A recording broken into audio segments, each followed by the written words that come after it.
लेकिन आज सारी खबर नेतन्याहू के आसपास है।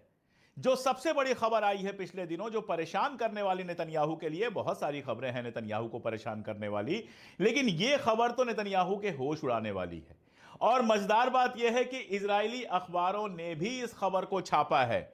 इसमें कहा गया है कि बहुत मुमकिन है कि ट्रंप जो इस बार मिडिल ईस्ट में आ रहे हैं, पैलेस्टाइन को रिकॉग्नाइज कर दें, यानी पैलेस्टाइन को एक आजाद मुल्क का दर्जा दे दें, यानी नेतन्याहू के सीने पर छुरियां चला दें। वैसे नेतन्याहू के सीने पर लगातार छुरियां चला रहा है ट्रंप, परेशान हो चुका है। एक खबर आई थी, उसमें हेडिंग में यह थी कि Trump is losing patience with Netanyahu, यानी नेतन्याहू को लेकर ट्रंप का जो धैर्य था वो अब साथ छोड़ रहा है। कारण उसका बहुत क्लियर है और बहुत डिटेल में एक एक चीजें बताऊंगा। हवाले किया था उसने कि गजा को सुलझाओ, और आते ही कहा था कि गजा में हमको सीज फायर चाहिए। गजा में सीज फायर हो गया था, सारी चीजें अच्छे से चल रही थी।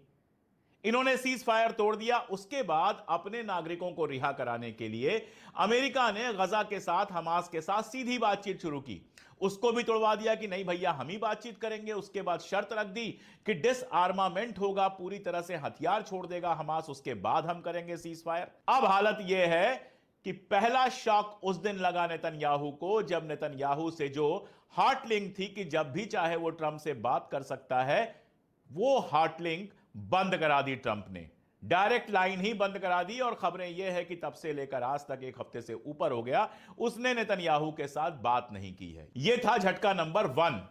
झटका नंबर 2 तब लगा जब उसने मिडिल ईस्ट के प्लान से इजराइल को बाहर कर दिया। उसने कहा कि मैं मिडिल ईस्ट तो जा रहा हूं, सऊदी अरबिया जाऊंगा, बाकी जगहों पर जाऊंगा, लेकिन इजराइल नहीं जाऊंगा। सीधे कह दिया कि मैं इजराइल नहीं जाऊंगा। और तीसरा झटका जब लगा, जब इजराइल को पता भी नहीं था, नेतन्याहू को पता भी नहीं था, और अचानक से खबर आई कि ट्रंप ने सीधे हूथियों के साथ समझौता कर लिया है। यह खबर सुनकर नेतन्याहू रात भर दिन भर सो नहीं पाया होगा। यह बात कोई भी समझ सकता है। हूथियों के साथ अमेरिका ने समझौता कर लिया, और यही नहीं, उनकी तारीफ की कि बड़े वीर हैं, बड़े मजबूत हैं। कहां तो नेतन्याहू सपना देख रहा था कि उधर से जो उसके पाले हुए गुलाम हैं वो आगे बढ़ेंगे, सऊदी अरबिया हेल्प करेगा और यमन पे कब्जा हो जाएगा। मुझे लगता है ऐसा है कि सऊदी अरबिया ने भी कहा होगा, भाई 10-15 साल हूथियों के साथ लड़के हम भुगत चुके हैं, अब हमारा इनसे लड़ने का कोई मन नहीं है, अपना कचरा तुम खुद संभालो। तो अमेरिका ने सीधे हूथियों के साथ समझौता किया, और ऐसा समझौता जिसमें हूथियों ने वादा किया कि भाई तुमसे तो हमारी कोई दुश्मनी है नहीं, तुम तो अमेरिका में बैठे हो, तुम अपने जहाज ले जाओ, हमारी दुश्मनी तो इस ज़ायनिस्ट इजराइल से है जो गजा के अंदर बच्चों, औरतों और मासूम लोगों को लगातार मार रहा है।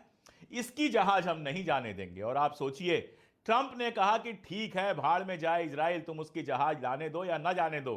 अपने बयान में उसने, किसी ने पूछा उससे कि क्या इजराइल के और हूथी के बीच में लड़ाई जारी रहेगी, तो उसने कहा आई डोंट केयर, मुझे इससे कोई फर्क नहीं पड़ता। जो अमेरिका इजराइल के लिए बॉम्बिंग कर रहा था, वो अब कह रहा है हमें इससे कोई फर्क नहीं पड़ता। और यह बात सही तब साबित हो गई जब अमेरिका की बॉम्बिंग बंद हो गई, अमेरिका की जहाजों को रोकना बंद हो गया, लेकिन हूथी ने इजराइल के ऊपर बॉम्बिंग लगातार करनी जारी रखी।